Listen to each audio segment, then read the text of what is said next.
कैसे हैं आप लोग। स्वागत करते हैं एक और नई वीडियो के साथ। आज हम लेकर आ चुके हैं एक और नई सीरीज। उम्मीद करते हैं कि हमारी सीरीज आपको पसंद आएगी। तो चलिए स्टार्ट करते हैं आज के फर्स्ट एपिसोड को। तो स्टार्ट करने से पहले एक ही बात कहना चाहूंगा, जिसने भी चैनल को सब्सक्राइब नहीं किया सब्सक्राइब कर दो एंड वीडियो को लाइक करना मत भूलिएगा।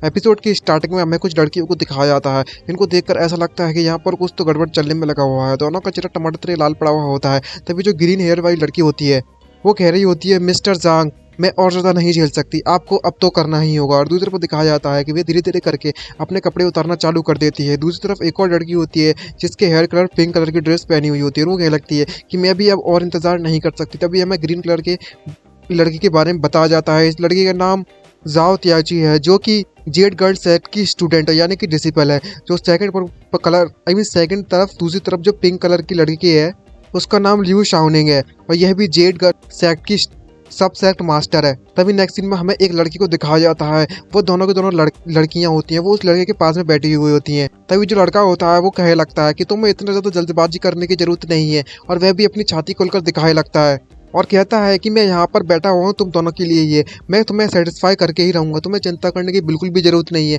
मैं पूरा का पूरा आज तुम्हारा हूँ। तभी हमें इस लड़के के बारे में बताया जाता है। इसका नाम जांग लांग है और ये जेड गर्ल सेट का गेट कीपर है। ये सब यहाँ पर तीनों के बीच में बातें चल रही होती हैं और इसे देखकर ऐसा लगता है कि यहाँ पर गरम गरम माहौल बन रहा है। तभी ये तीनों माहौल बन ही रहा होता है, तभी उसके बगल की उसके कमरे की जो दीवार होती है कोई आकर जोर से तोड़ देता है और चिल्लाते उससे कहने लगता है, अब तुम मेरे चंगुल से बिल्कुल भी नहीं बच सकते, अब तुम्हारे पास कोई भी एक्सक्यूज नहीं है, मैंने तुम्हें रंगे हाथों पकड़ लिया है। तभी हमें दिखाया जाता है कि एक और लड़की वहाँ पर आ जाती है जो कि काफी ज्यादा पावरफुल दिख रही होती है, जिसने सिर्फ अपने एक ही अटैक से उस कमरे की दीवार के चूर चूर कर दिया है। और यह लड़की काफी तो गुस्से में हो रखी होती है। तभी हमें इस लड़की के बारे में बताया जाता है। इसका नाम जुन जुआन याओ है और यह लड़की जेड गर्ल सेट की सेक्ट मास्टर है। सीधे शब्दों में कहा जाए तो जेड गर्ल सेट की लीडर। और इस वक्त सेक्ट लीडर है वो बहुत ज्यादा गुस्से में है और कहने लगती है, तुम दोनों बिच को देखो तो जरा, और तुम स्टूडेंट को, ये दोनों के दोनों यहाँ पर क्या करने में लगे हुए हैं। और सेक्ट लीडर का भी चेहरा टमाटर से लाल पड़ा हुआ होता है। इससे हमें पता चलता है कि यहाँ पर कोई हल्ला वल्ला या फिर किसी को मारने वारने नहीं आई है, बल्कि मैं ज्वाइन करने के लिए आई है इन तीनों की पार्टी को। और उससे कहने लगती है कि मैं भी यहाँ पर ज्वाइन करना चाहती हूँ तुम्हारे साथ।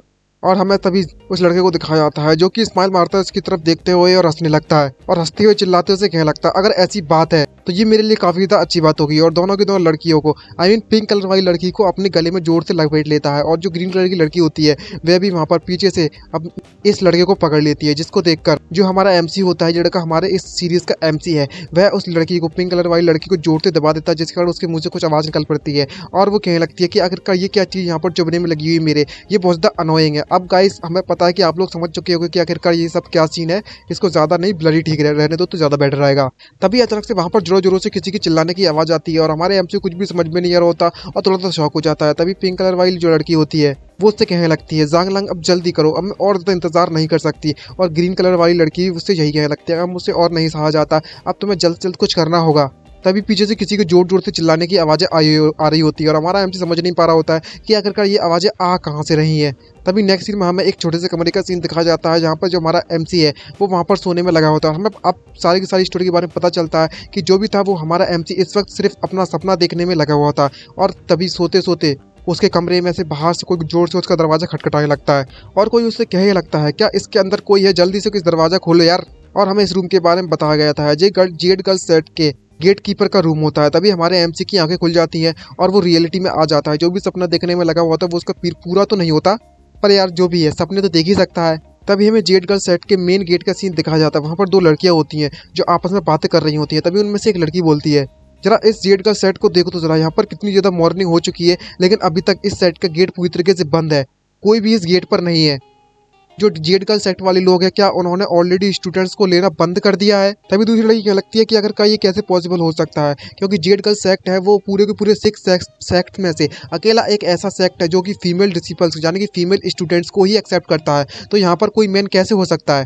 और यहाँ पर जितनी भी फीमेल कल्टिवेटर्स है वो काफी ज्यादा एक्सपर्ट है मार्शल आर्टिस्ट में, और वह काफी ज्यादा जवान है और काफी ज्यादा ब्यूटीफुल भी है। और तो और उनकी जो अपीयरेंस है वो इतनी ज्यादा खूबसूरत है कि दूसरे देश के कोई क्वीन हो गई या फिर प्रिंसेस हो गई, वो दूसरे कंट्रीज की क्वीन प्रिंसेस भी इन यहाँ की ब्यूटी से इतनी ज्यादा जेलस है। ये बात सुनने के बाद दूसरी लड़की कहने लगती है, अगर तुम ऐसा कह रही हो तो इसका मतलब ये नहीं हुआ कि यहाँ पर कई सारे ऐसे लड़के होंगे जो इन लड़कियों का पीछा करते होंगे ताकि वे उन सभी को हरास कर सके।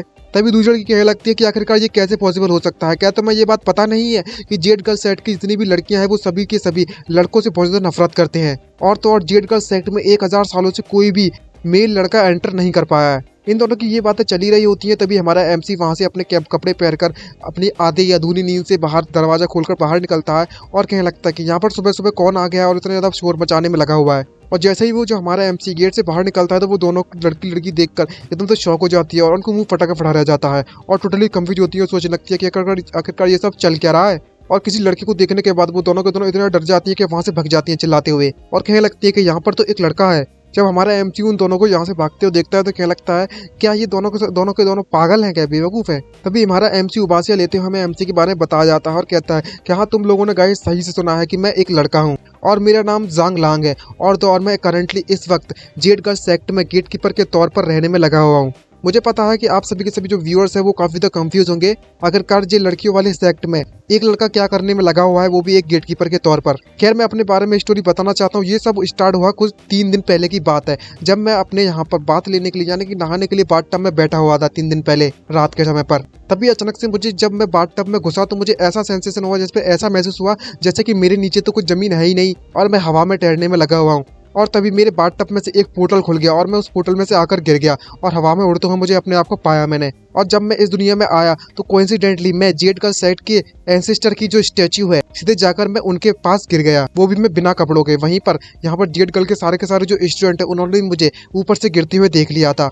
उस समय पर मुझे ऐसा लगा कि अब मैं यहाँ पर जिंदा नहीं बच सकता, मैंने अपनी पूरी जिंदगी जी ली है, अब मुझे मरना होगा। लेकिन वहाँ की जो जेड गर्ल सेट की जो सेक्ट लीडर है उन्होंने मुझे मारा नहीं, बल्कि में उन्होंने सभी को रोक दिया और कहा कि इसे तुम नहीं मार सकती हो, इसे हमारे जेड गर्ल सेट का गेट कीपर बना दिया जाए। और इसी तरीके से मैं जेड गर्ल सेक्ट में एंटर कर चुका हूँ और इनका प्रोटेक्टर बन चुका हूँ। और दरवाजा खोलकर अपने कमरे में वापस आते हुए बताया जाता है कि अब जबकि मेरे पास किसी प्रकार की कोई भी एबिलिटी नहीं है, तो मुझे यहाँ पर जिंदा रहने के लिए कुछ ना कुछ तो करना ही होगा और ना ही मेरे पास कोई प्रकार की स्पिरिचुअल एनर्जी है। और तभी अचानक से उसकी आंखें ठड़क से भर जाती हैं और मन में सोचते हुए ठड़की बातें सोचने लगता है और कहने लगता है, लेकिन इस जेड गर्ल सेट की जो सेक्ट लीडर है वो वाकई में एक नंबर की हॉट लड़की है। काश ऐसा होता कि जेड गर्ल सेट की जो सेक्ट लीडर है वो मेरी गर्लफ्रेंड बन जाती और मेरे साथ वो कर सके, जैसा कि समझ गए होंगे ना, बीप बीप।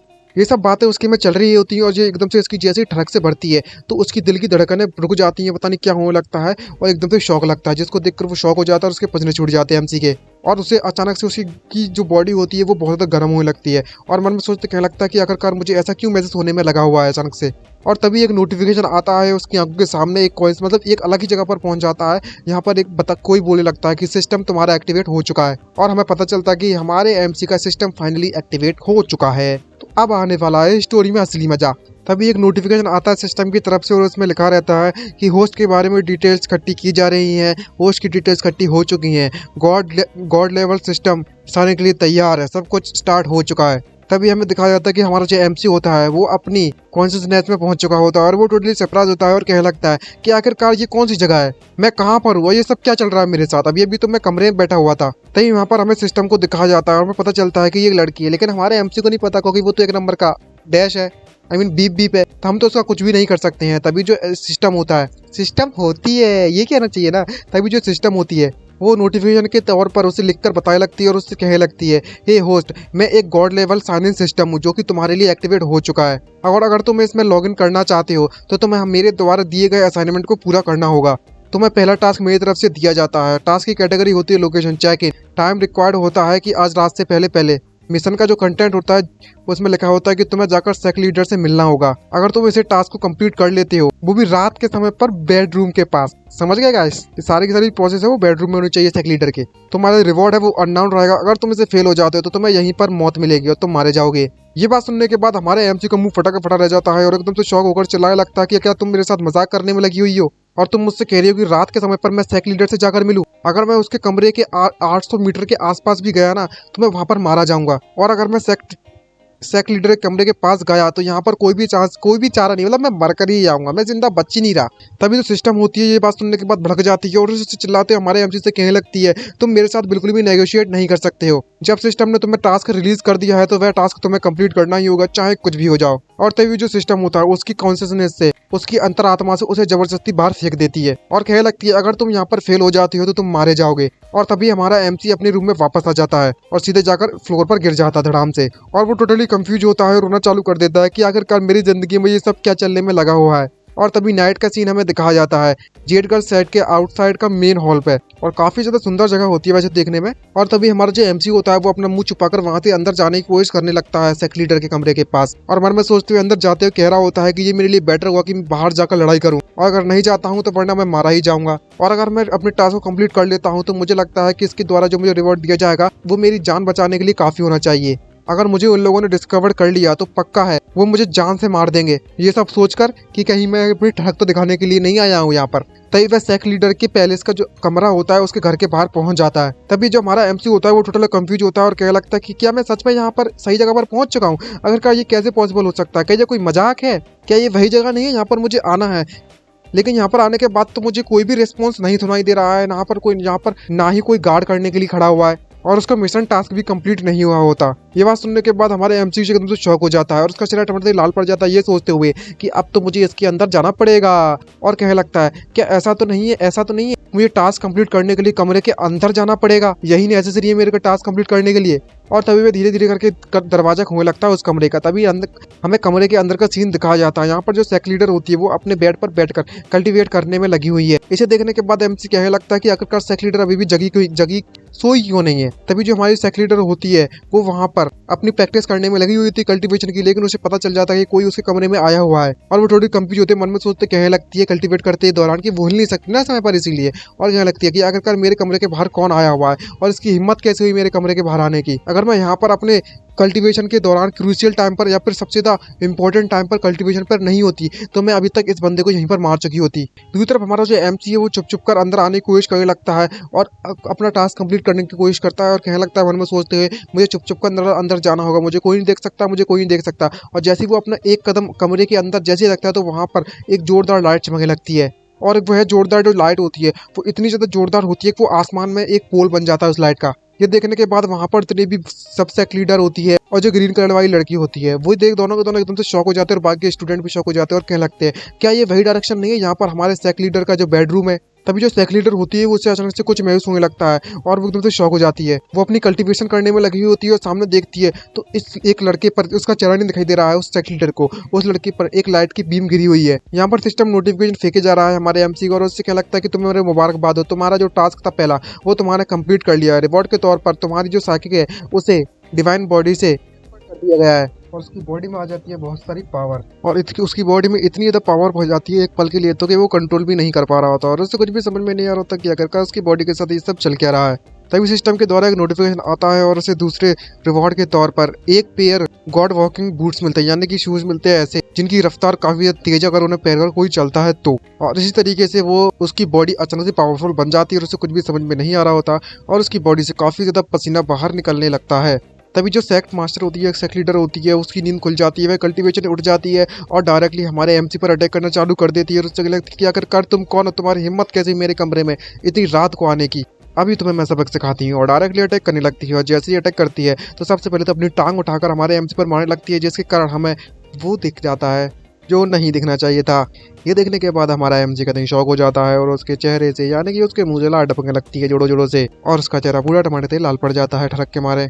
और खुशी देखो भाई, खुशी बंदे के चेहरे पर। और जैसे ही उसके साथ ऐसा होता है तभी उसे एक नोटिफिकेशन आता है कि तुम्हारी डिवाइन बॉडी 40% ऑलरेडी चार्ज हो चुकी है और अचानक से उसकी बॉडी में काफी मात्रा में ताकत आ जाती है और उसके अपने आप से मन में सोचते क्या लगता है ये मेरे साथ क्या हो रहा है, अचानक से मैं इतना पावरफुल कैसे महसूस करूँ अपने आप को, ऐसा लग रहा है जैसे कि मेरी बॉडी के अंदर इन्फानाइट पावर है। और तभी वहाँ पर जब सेक लीडर उस पर अटैक करते हैं तो वहाँ पर एक जोरदार धमाका होता है क्योंकि जो हमारा एमसी है वो डायरेक्टली जाकर उसके अटैक को अपने सिर्फ एक ही हाथों से रोक देता है जो कि देखने में वाकई में बहुत ज़्यादा कूल है।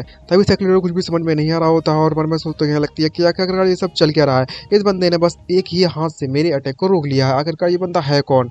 और ये यहाँ पर आया कैसे। तभी जब हमारा एमसी वो पीछे नोटिस करता है कि वहाँ पर आसपास के जितने भी स्टूडेंट है वो वहाँ पर सैक लीडर को बचाने के लिए आ चुके होते हैं। ये देखकर हमारा एमसी वहाँ पर अपनी जान बचाने के लिए भागने चालू कर देता है, क्योंकि उसने अपना मिशन ऑलरेडी कंप्लीट कर लिया है। तभी सैक लीडर जोर से चिल्लाती है और उससे कहने लगती है कि तुम नहीं भाग सकते यहाँ से, तुम वहीं रुक जाओ। लेकिन जैसे ही सैक लीडर एमसी का पीछा करने लगती है तो उसकी बॉडी में पता नहीं क्या होने लगता है कि वो अपनी बॉडी को मूव नहीं कर पा रही होती है। और मन में सोचते क्या लगता है, शिट, मैंने फोर्सफुली अपने जो ट्रू की प्रैक्टिस के दौरान उसे इस्तेमाल करने की कोशिश की थी, जिसके कारण मेरे ये टेक्निक मुझ पर बैकफायर कर रही है और ये मेरे लिए बिल्कुल भी ठीक नहीं है मेरी सेहत के लिए, जिसके कारण मुझे काफ़ी तक पेन महसूस हो रहा है। नहीं, वहाँ पर सभी की सभी और जो स्टूडेंट आ जाते हैं, 22 सैक लीडर, आई मीन सब सैक लीडर कह सकते हो, और एक स्टूडेंट। तभी सब सैक लीडर से पूछ लगती है, हे लॉर्ड, क्या आप ठीक है। तभी ग्रीनी कहने लगती है कि आखिरकार जो चोर था वह यहाँ पर आया कैसे, क्या भाग गया, कहाँ पर है वो। तभी सेक्ट मास्टर होती है उसकी हालत देखने लायक होती है और उसे बहुत ज़्यादा गर्मी लग रही होती है और उसे बहुत ज़्यादा पसीना आने में लगा हुआ होता है और कह रही होती है सभी से जाकर कि चाहे कुछ भी हो जाए, हमारे सभी पूरे के पूरे सेक्ट के सभी दरवाजों को बंद कर दिया जाए, कोई भी यहाँ से बाहर ना जाने पाए, ना ही कोई अंदर आ जाए बिना परमिशन के। चाहे कुछ भी हो जाए, हमें उस चोर को पकड़ना ही होगा। और मन में सोचते कहने लगती है कि जो बंदा भी मुझ पर अटैक करने के लिए आया था वो डिवाइन बॉडी को पजेस करता है, यानी कि उसके पास डिवाइन बॉडी है। नेक्स्ट सीन में हमें जेट पैलेस के हॉल का सीन दिखाया जाता है। यहाँ पर सैक लीडर अपनी सीट पर बैठी हुई होती है। तभी सब सैक लीडर उस लड़की के पास आती है और उससे कहने लगती है, ताई जी, आखिरकार एक चोर को तुमने हमारे सेक्ट के अंदर आने कैसे दिया, आखिरकार तुम उस समय पर क्या करने में लगी हुई थी। तभी जो ताई जी होती है, जो कि ग्रीन कलर के जो हेयर होते हैं वो रोते हुए उससे माफी मांगती है और उससे कहने लगती है, मुझे पता है कि मैं गलत थी और मैं इस बात को भी मानती हूँ और मैंने इस बात की उम्मीद भी नहीं की थी कि एक चोर हमारे गर्ल जेट सेक्ट में अंदर घुस जाएगा, वो भी मेरे बिना पता लगे हुए। और इतना ही नहीं, वो हमारे मास्टर के पैलेस में भी घुस गया, यानी कि उसके कमरे में। तब ये सब सेक्ट लीडर होती है, वो उसे बताने लगता है कि मुझे पता है कि हमारे कोई भी सेक्ट का बंदा यहाँ पर नहीं था, क्योंकि मैंने उस बंदे की स्मेल ली थी, तो मुझे पता है कि वह बंदा 100% एक लड़का है। आई मीन एक मर्द कह सकते हो, एक मैन है। ये बात सुनने के बाद वहाँ पर जितनी भी लड़कियां होती हैं वो काफी हद से शॉक हो जाती हैं और उनके डर के मारे पसीने छूट जाते हैं। डर नहीं कह सकते, एकदम शॉक कह सकते हो। दूसरी तरफ हमारे एमसी को दिखाया जाता है जिसकी एनर्जी बहुत ज्यादा होने के कारण वो अपनी बॉडी की एनर्जी को कंट्रोल नहीं कर पा रहा होता है और वहां से अपनी जान बचाकर भागने में लगा हुआ होता है, क्योंकि सभी की सभी जो लड़कियां हैं वो बस उसे ही ढूंढने में लगी हुई हैं कि आखिरकार ये बंदा कहाँ चला गया है। अकेला यही तो लड़का है हमारे पूरे सेक्ट में, क्योंकि इसने अभी सेक्ट लीडर के कमरे में घुसने का दुस्साहस जो किया था, इसलिए सभी की सभी लड़कियां उसको ढूंढने में लगी हुई कि आखिरकार वह चोर कौन है, जल्दी से ढूंढो उस बंदे को। और हमारा एमसी इधर उधर अपनी जान बचाते भगने में लगा हुआ है और तभी वह एक छोटे से कमरे में, एक खिड़की से एक कमरे में घुस जाता है और जैसे कमरे के अंदर आता है तो देखता है कि वहां पर पूरा का पूरा जो कमरा होता है उसमें बहुत ज्यादा धुआं होता है और उसे कुछ भी समझ नहीं आता और सोचने लगता है कि आखिरकार मैं कहाँ पर हूँ इस वक्त। लेकिन जहाँ पर जब उस समय पर कोई नहीं दिखता तो वो कमरे के अंदर बिना परेशानी घुस जाता है और मन में सोचते क्या लगता है कि अब यहाँ पर मुझे लगता कोई हैगा भी, तो मुझे अंदर जाकर छुप जाना चाहिए। लेकिन दूसरी तरफ हमें दिखाया जाता है कि जैसे वो अंदर आता है तो हमें पता चलता है कि ये लड़कियों के नहाने की जगह है। वहाँ पर लड़कियां गर्म पानी से नहा रही हैं, इसलिए वहाँ पर बहुत ज्यादा स्मोक हो चुका है गर्म पानी के कारण। और भाई इतनी ज्यादा लड़कियों को जब एक साथ देखता है तो उसकी ठड़क नेक्स्ट लेवल पर पहुंच जाती है। यहाँ पर एक नहीं, दो नहीं, तीन नहीं, चार नहीं, कम से कम अनगिनत है, मतलब गिन नहीं सकते इतनी है। और जिसके देखने के कारण इस तरीके से कपड़े पहनकर देखता है, भाई नहाने, अब समझ रहा है, ज्यादा एक्सप्लेन नहीं करने वाले, तो हेंताई कंटेंट बन जाएगा। तभी हमारे एमसी के मुंह से, नाक से खून निकलने लगता है और उसकी ठड़क का पारा बढ़ जाता है और वो अपनी एनर्जी को कंट्रोल नहीं कर पाता। क्योंकि एक बात मैं क्लियर करना चाहता हूँ कि हमारे एनर्जी की जो डिवाइन बॉडी है वो अगर ठड़क अपने मन में ज्यादा सोचता है, कुछ ऐसा देख लेता है जिससे प्रॉपरली कंट्रोल नहीं कर सकता, तो उसकी बॉडी की जो एनर्जी है ना वो बढ़ जाती है। तो इस तरीके से इसको पावर मिलती है। तो मैं पहले क्लियर कर दे रहा कि ऐसे इसको पावर मिलती है। और अब इसने इतनी सारी लड़कियों को एक साथ देख लिया है, वो भी इस तरीके से, इस सिचुएशन में, तो इसकी पावर का मीटर बढ़ चुका है, जिसके कारण वो अपने आप पे बिल्कुल भी कंट्रोल नहीं कर पा रहा होता। और जो बाकी की जो लड़कियां हैं उनमें से एक लड़की अपनी आंख खोलकर ये देख लेती है कि एक लड़का हमारे कमरे में घुस आया है और वो जोर से चिल्लाने लगती है। तो ये बात सुनने के बाद बाकी की जो लड़कियां हैं वो भी जग पड़ती हैं और वो भी देख लगती है कि आखिरकार कौन है, आखिरकार क्यों चिल्लाने में लगी हुई हो। जैसे वो अपनी आंख खोलकर देखती है तो हमारे एमसी को अपने आंख के सामने पाती है और कहने लगती है कि आखिरकार ये लगा कौन है और हमारे कमरे में कैसे आ गया है। और वहां पर भब्बर मच जाता है और सभी के सभी लोग उस पर उल्टी चीज जो हाथ में सामान आ रहा है वो फेंक कर मारने लगते हैं और कहने लगते हैं कि इस बंदे को यहाँ से भागने मत देना, पकड़ लो इसको। और हमारा एमसी यहाँ पर भागने की कोशिश और बचने की कोशिश करने में लगा होता है। दूसरी तरफ हमें त्याची को दिखाया जाता है जो कि वहां पर आ जाती है और अपना वेपन लेकर जाने लगती है और कहने लगती है कि मुझे पता है कि वह लड़का कौन हो सकता है, वह लड़का और कोई नहीं, वह ठरकी जांग लांग होगा। अगर उसने यहाँ पर हमसे रेजिस्ट करने की कोशिश भी की तो इमीडिएटली उसे मार देना। तभी वहां पर उन दोनों, एक लड़की को वहां पर अजीब सी आवाज सुनाई देती थी और बहुत ज्यादा शोर मचते हुए दूसरी तरफ दिखाई देता है और वो त्याची को बता देती है। दूसरी तरफ हमें दिखाया जाता है कि वहां पर जितना शोर मच रहा है वो और कोई नहीं बल्कि मैं हमारा एमसी मचाने में लगा हुआ है, जिसकी डिवाइन बॉडी में इतनी ज्यादा पावर आ चुकी है कि वह उसकी जो सिस्टम है वो उसे नोटिफिकेशन देता है कि तुम्हारी बॉडी के अंदर की जो रिचार्ज पावर है वो 130% से ज़्यादा पहुंच चुकी है और ये तुम्हारी बॉडी के लिए बहुत ज़्यादा खतरनाक है। तो तुम्हें सलाह दी जाती है कि तुम अपनी बॉडी से इतनी पावर है उसे रिलीज कर दो जल्द से जल्द। और हमारा एमसी वहां से भागने लगता है और मन में सोचते कह रहा होता है कि मुझे अपने सबसे पहले अपनी बॉडी के अंदर की पावर को जल्दी जल्दी निकालना होगा, वरना ऐसा लग रहा है मुझे जैसे कि अभी एक्सप्लोड हो जाएगी। दूसरी तरफ जो ताइची होती है वो अपना वेपन लेकर डायरेक्टली हमारे एमसी पर अटैक करने के लिए कूद पड़ती है, जो कि देखने में काफी भयानक लग रही है। जब हमारा एमसी वहां से भाग रहा होता है तो वो पीछे मुड़कर देखता है तो कहने लगता है शिट, लगता है कि मुझे इस लड़की ने पकड़ लिया है। तभी सामने से हमें 3 लड़कों को आते हुए दिखा जाता है और ये इस वक्त मेन गेट पर है और हमारा एमसी भी उन्हें देख लेता है। तभी वो 3 लड़के आते हैं, उनमें से एक बंदा बोलता है कि आखिरकार यहाँ सब चल क्या रहा है, और तभी हमें इस लड़के के बारे में बताया जाता है ये और कोई नहीं बल्कि मैं जुहान जियान सेट का स्टूडेंट है, जो कि यहाँ पर एक लेटर पास करने के लिए आया हुआ है। और वो तीनों की तीनों जब जियान हमारे एमसी को वहां से भागते हुए देख लेते हैं तो वो अपनी स्वॉर्ड को उस तरफ फेंक देते हैं और उससे कहने लगते हैं कि इस बंदे को सबसे पहले तो हमें अपनी स्वॉर्ड का इस्तेमाल कर रोकना होगा। सभी के सभी अपनी रिलीज करो स्वॉर्ड को फटाफट। और तीनों की तीनों जो स्वॉर्ड है वो हमारे एमसी की तरफ जाने लगती है, जिसको देखकर हमारा एमसी एक पल के लिए घबरा जाता है और काफी तक गुस्से में आकर कहने लगता है कि ये मेरे लिए काफी तक क्रूशियल मूवमेंट है और मुझे इस मौके का फायदा उठाकर यहाँ से भागना होगा। और तो और उसकी बॉडी की पावर काफी ज्यादा लिमिट से ऊपर बढ़ चुकी होती है, तो उसे रिलीज भी करनी थी। तो वो अपनी फुल पावर नहीं कह सकते, जितना हो सके उतनी पावर से मुक्का मार देता है। इस बात का तो हमारे एमसी को अंदाजा भी नहीं था कि इसका जो अटैक है वो कितना ज्यादा पावरफुल होने वाला है। तभी उसके हाथों से एक बीम निकलती है और वो बीम इतनी ज्यादा पावरफुल होती है कि उसके रास्ते में जो भी चीज आती है वो सभी को तबाह करते हुए चली जाती है। तभी हमें कुछ देर के बाद का सीन दिखाया जाता है, यहाँ पर जो त्याची को दिखाया जाता है जो कि हमारे एमसी को पकड़ लेती है और पकड़ने के बाद बिल्कुल गंदी तरीके से रस्सी से बांध देती है। ये रस्सी से बांधने का तरीका कुछ अलग ही है ना, हमें पता है, सबको पता चल गया होगा। तभी हमें दिखाया जाता है सेक्ट मास्टर के हॉल पे। यहाँ पर ताइची ने हमारे एमसी को पकड़ लिया है और वो उससे कहने लगती है कि तुम्हें याद है कि लास्ट नाइट को तुमने क्या किया था, कल रात को तुम्हारे कारण कितनी ज्यादा मुसीबत का सामना करना पड़ रहा है अब हमें। तभी हमारा जो एमसी होता है वो मासूम बनने की एक्टिंग करता है और इतना ज्यादा क्यूट लगता है मासूम बनते हुए कि एक बार ये लगता है कि तो लड़का है ही नहीं है। और वो कहने लगता है क्या मुझे कुछ भी याद नहीं है, ऐसा कुछ क्या कुछ हुआ था क्या, मैं यहाँ पर क्या कर रहा हूँ, वो भी इस तरीके से। ये बात सुनने के बाद तेजी भड़क पड़ती है और उससे कहने लगती है क्या तुम मेरे साथ मजाक कर रहे हो, तुम जब हमारे सेक्टर में आए थे तब तुमने प्रिटेंड किया था कि तुम्हारे पास बिल्कुल भी पावर नहीं है और तुम कुछ भी नहीं कर सकते, लेकिन असलियत में तुम मार्शल आर्ट्स में काफी ज्यादा अमेजिंग हो। यहाँ तक मुझे लगता है तुम्हारा जो कल्टीवेशन लेवल है वो कम से कम कंडेंसिंग स्टेज के 6th लेवल पर तो जरूरी होगा। ये बात सुनने के बाद जो सब सेक्ट लीडर होती है वो एकदम सरप्राइज हो जाती है और उससे कहने लगती है तुम्हारे कहने का मतलब है कि तुम कहना चाहती हो कि इसका जो कल्टीवेशन लेवल है वो कंडेंसिंग 6th स्टेज तक तो होगा ही होगा, ये इम्पॉसिबल है, आखिरकार ये कैसे हो सकता है त्याची। और तो और हमारी जो त्याची है हमारे सेट की वो सिर्फ और सिर्फ कंडेंसिंग मैरो स्टेज के पीक पर है। ये बात सुनने के बाद त्याची होती है वो 3 जो लड़के हुए आते हैं उनकी तरफ उंगली करती है और उनसे कहने लगती है कि मेरे पास अभी भी विटनेस मौजूद है, और उन तीनों से जाकर उंगली करते पूछ लगती है तुम सच सच बताना कि क्या तुम्हें इस गेटकीपर के द्वारा पीटा गया था पूरी तरीके से। और उनकी हालत वाकई में बहुत ज्यादा खराब हो चुकी होती है हमारे एमसी से पिटने के बाद। और जब ये बात इनके दिल पर लगती है कि ये गेटकीपर को भी नहीं हरा सकते तो ये बात उनकी ईगो पर आ जाती है और वो अपनी इज्जत बचाने के लिए डायरेक्टली उससे मना कर देते हैं कि हमें कुछ भी ऐसा याद नहीं है। और मन में सोचते कह रहे होते हैं कि आखिरकार हम अपना जो इज्जत है वो कैसे गवा सकते हैं कि हम यहाँ पर एक उसके गेटकीपर से जाकर हार चुके हैं और हम अपनी डिग्निटी को और हमारी सेट की डिग्निटी को ऐसे कैसे बर्बाद होने दे सकते हैं। और जैसे ही वो लोग मना कर देते कि हमें कुछ भी याद नहीं है कि हमें किसने हराया था, ये बात सुनने के बाद एक पल को तो त्याची भी बहुत ज्यादा शॉक हो जाती है और उनसे क्या लगती है तुम कहना चाहती हो कि तुम्हें कुछ भी याद नहीं है। तभी हमारा एमसी कहने लगता है हाँ मुझे याद आया एक बात कि तुम वह लड़की थी जिसने इन तीनों को बुरी तरीके से हर्ट किया था और तुम सारा का सारा जो इल्जाम वो मुझ पर लगाने की कोशिश करने में लगी हुई हो। मुझे नहीं पता था कि तुम इस तरीके की वूमेन हो, इस तरीके की लड़की हो, इतनी ज्यादा बेकार। ये बात सुनने के बाद त्याची भी कभी शौक हो जाती है और कुछ भी समझ नहीं आ रहा होता उसको कि आखिरकार ये बंदा क्या कहने की कोशिश कर रहा है। सारा का सारा इल्जाम त्याची पे चला जाता है और वो तीनों के तीनों भी हमारे एमसी का साथ देते हैं और उससे कहने लगते हैं हाँ हाँ सही का तो इस बंदे ने बिल्कुल सही कहा, वह तुम थी जिसके अटैक से हमें इतनी ज्यादा चोट लगी हुई है।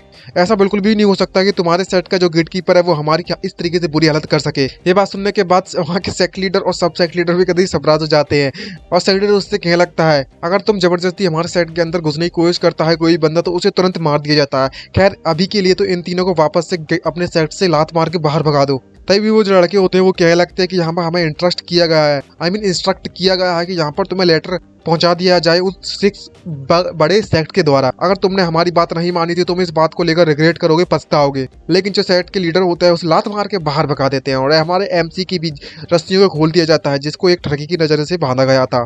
और हमारा एमसी हंसते हंसते उससे कहने लगता है अगर यहाँ पर मेरे लिए कुछ भी करने के लिए नहीं बचाया हुआ है तो मैं वापस से अपने उस गेट की सुरक्षा के लिए काम करने के लिए वहां पर गेटकीपर के तौर पर चला जाता हूँ। तभी जो सब सेक्ट लीडर होती है वो हमारे एमसी का हाथ पकड़ती है और उससे कहने लगती है, जरा 1 मिनट रुको, मुझे तुम्हारी पल्स को चेक करना है। और जब सेक्ट लीडर सब सेक्ट लीडर होती है वो उसकी पल्स को चेक करती है तो वो सेक्ट लीडर से कहने लगती है कि इसकी बॉडी की जो ट्रू एनर्जी है वो वाकई में बहुत ज्यादा कम है, यहाँ तक कि हम इसकी बेसिक स्पिरिट गैदरिंग को भी नहीं मान सकते हैं, ये इतना पावरफुल नहीं है इतना तुम बताने में लगी हो। ये बात सुनने के बाद ये लड़की भी एकदम से शॉक हो जाती है और उसे कुछ भी समझ में नहीं आ रहा होता कि आखिरकार ये कैसे पॉसिबल हो सकता है। और उस त्याची से कहने लगती है कि उस समय पर जब वहां पर उन तीनों की हालत खराब हुई थी उस समय पर तुम वहां पर मौजूद थी क्या? तुम वहां पर किसी ऐसे बंदे से मिली थी और तुमने उन्हें बहुत ज्यादा बुरी तरीके से चोट पहुंचा दी थी क्या? ये बात सुनने के बाद त्याची भी भड़क पड़ती है और गुस्से में कहने लगती है, सीनियर स्टेशन आपको मेरी बात बिल्कुल भी भरोसा नहीं है, मैं सच सच कह रही हूँ कि ये और कोई नहीं बल्कि मैं यही लड़का था जिसने उन तीनों को बुरी तरीके से चोट पहुंचाई है। और त्याचू की इतनी ज़्यादा सटक जाती है कि वो हमारे एमसी पर चढ़ जाती है और जोरों जोरों से उसकी गर्दन को दबाना चालू कर देती है और उससे लगती है कि तुम इस बात को एडमिट नहीं करोगे कि वह तुम ही थे जिस बंदे ने उन तीनों को बुरी तरीके से चोट पहुंचाई थी। अगर तुमने सच सच नहीं बताया तो मैं तुम्हें तब तक मारूंगी जब तक तुम सच्चाई को बाहर नहीं निकाल देते।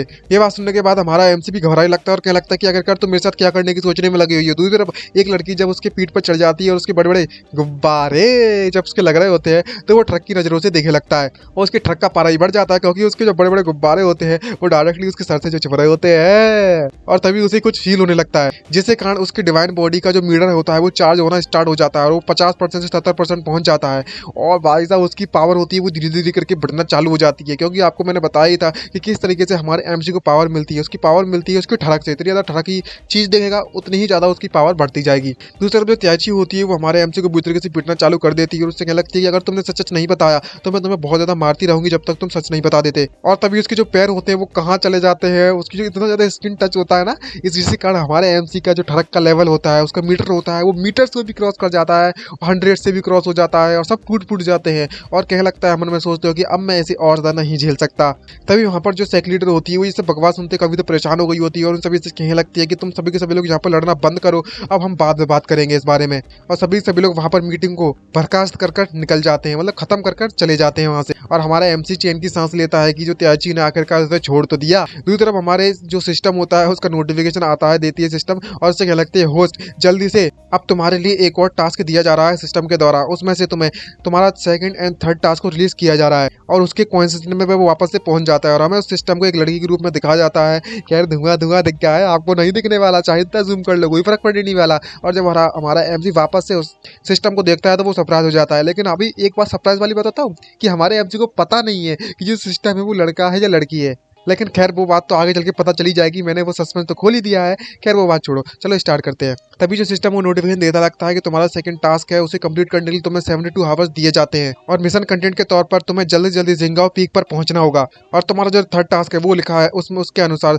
तुम्हें 72 घंटों के अंदर अंदर तुम्हें एक स्पेसिफाइक आइटम किसी लड़की को पहनाना होगा, वह भी जेड गर्ल सेट की लड़की होनी चाहिए। अगर ऐसा नहीं होते हो तो तुम मर जाओगे। ये बात सुनने के बाद हमारे एमसी को समझ नहीं आ रहा होता और टोटली कंफ्यूज होते क्या लगता है आखिरकार तुम किस तरह के कपड़ों की बात करने में लगी हुई हो। क्या वो नेकलेस हो सकता है, कपड़े नहीं कोई आइटम, क्या वो नेकलेस हो सकता है, क्या जो ब्रेसलेट हो सकता है। तभी जो सिस्टम होती है वो उसे एक ब्लैक स्टॉकिंग्स पकड़ा देती है। भाई ये सिस्टम भी एक नंबर की टर्की है भाई, एक मतलब भाई क्या ही बोलूं, कौन देता है ऐसा आइटम, वो भी ऐसा मिशन किसी लड़की को ये पहनाना है ब्लैक स्टॉकिंग और स्मूथ वाला सिल्क वाला ब्लैक स्टॉकिंग होती है। ये देखने के बाद हमारा एमसी का ट्रक का पड़ा तो और ज्यादा बढ़ जाता है। दूसरी तरफ हमें सेक्टर मास्टर के रूम का दिखाया जाता है। यहाँ पर जो सब सेक्टर मास्टर होती है वो सेक्टर मास्टर के सर को दबाने में लगी हुई होती है और उससे कह रही होती है, सेक्टर मास्टर मैं आपको सच सच बताना चाहती हूँ कि जो त्याची होती है वो ऐसा बिल्कुल भी नहीं कर सकती और वो झूठ भी नहीं बोलने वाली। मैं इस बात को लेकर श्योर हूँ कि जो जांग लांग है उसके साथ कुछ ना कुछ तो गड़बड़ है और तो और वह एक लड़का है। आखिरकार आप इतनी ज्यादा फोर्स क्यों कर रही है उस लड़की को हमारे सेक्टर में बने रहने के लिए। तभी सेक्टर मास्टर उस सब सेक्टर मास्टर को बाहर कर देती है और उससे लगती है कि अब तुम जा सकती हो, मैं यहाँ पर थोड़ी देर के लिए आराम करना चाहती हूँ। और वो यस कैसे और सब सेक्टर मास्टर वहाँ से चली जाती है। दूसरी तरफ जो सेक्टर मास्टर होती है वो मन में सोचते कहने लगते कि हमारा जो जेड गर्ल सेक्ट है वो डिक्लाइनिंग में जाने जा रहा है, उसकी स्ट्रेंथ दिन ब दिन कम होती जा रही है। हमें पता है कि हम टॉप 6 पावरफुल सेक्ट्स में आते हैं, लेकिन वो बाकी के बचे कुछ जो 5 सेक्ट है वो हम पर अपनी नजर बनाए रखे हुए हैं। और जब हम अपने एंसेस्टर को अपना हॉनर यानी कि अपना सम्मान देने में लगे हुए होते हैं, उस वक्त पूजा कर सकते हैं अपनी भाषा में कहा जाए तो। उस वक्त में हमारे हमारे सेक्ट के जितने भी डिसिपल्स है वो इतने ज्यादा पावरफुल नहीं थे और ना ही किसी काम में इतने ज्यादा एक्सपर्ट थे और उनका कल्टिवेशन लेवल भी आगे नहीं बढ़ रहा था, जिसलिए हमारे सेट की जो करंट की स्ट्रेंथ थी वो दिन ब दिन कम होती जा रही थी। और वो अपने मास्टर यानी कि अपने एंसेस्टर के सामने झुककर अपना सर झुकाकर उससे रिक्वेस्ट कर रही होती, मास्टर एंसेस्टर आप अपने इस डिसिपल को गाइड कीजिए ताकि वे सही रास्ते पर चल सके। और उसी वक्त जब ऐसा कर रही रही थी तभी आसमान से इस लड़के को हमने गिरते हुए देखा, वो भी हमारे एंसेस्टर की मूर्ति पर। और शायद ऐसा पॉसिबल हो सकता है कि इस बंदे का यहाँ आना, ये सारी की सारी जो अरेंजमेंट है वो हमारे एंसेस्टर और मास्टर के द्वारा ही की गई हो। तो लेकिन इस बंदे का जो कल्टीवेशन लेवल है, वो कल्टीवेशन बेस है, वो बाकी में बहुत ज्यादा कम है, लेकिन वो इतनी ज्यादा पावरफुल एनर्जी को बस्ट कर सकता है कि आखिरकार इसकी कल्टीवेशन टेक्निक क्या हो सकती है, वह ये बंदा किस तरीके की टेक्निक को प्रैक्टिस करने में लगा हुआ है। तभी हमारा सीन वापस से शिफ्ट होता है हमारे एमसी पर, जो कि अपने सिक्योरिटी रूम में पहुंच जाता है और वो उस ब्लैक स्टॉकिंग्स को दिखाने में लगा है। और उसको देख देख कर उसकी नाक से मतलब उसका ट्रक जैसा चेहरा बन रहा होता है। भाई साहब मजे ले रहा है लौंडा का तई। और कह रहा होता है धीरे कम आवाज में, धीरे आवाज में कह रहा होता है कि जो मेरा सिस्टम है वो वाकई में एक नंबर का स्टूपिड है, आखिरकार मुझे किस तरीके के टास्क प्रोवाइड करवाने में लगा हुआ है। मुझे पता है इस एरा की, इस जमाने की जो लड़कियां हैं वो बिल्कुल भी नहीं समझती कि आखिरकार ये सब चीजें क्या होती हैं, लेकिन फिर भी इस चीज को देखो तो जरा, ये चीज कितनी ज्यादा शर्मनाक है, कितनी ज्यादा वल्गार है। आखिरकार मैं ऐसे किसको ढूंढूं, कहाँ पर मुझे ऐसी लड़की मिलेगी जो इस चीज को पहनेगी। दूसरी तरफ हम उसका जो कमरे के दरवाजे का जो एक छेद होता है ना, उस छेद में से हमें किसी एक आग को दिखाया जाता है। यहाँ पर कोई और नहीं है बल्कि मैं जो त्याची होती है वो उसके दरवाजे को तोड़कर अंदर आ जाती है और हमारे एमसी से कहने लगती है कि आखिरकार मैंने तुम्हें ढूंढ लिया है, तुम क्या कर रहे थे। और हमारा जो एमसी होता है वो एक पल के डर जाता है, क्योंकि वो कुछ ऐसी चीज छुपा रहा है जो जिसके बारे शर्म आती है। सीधी सी बात है, उसे भी पता है ना।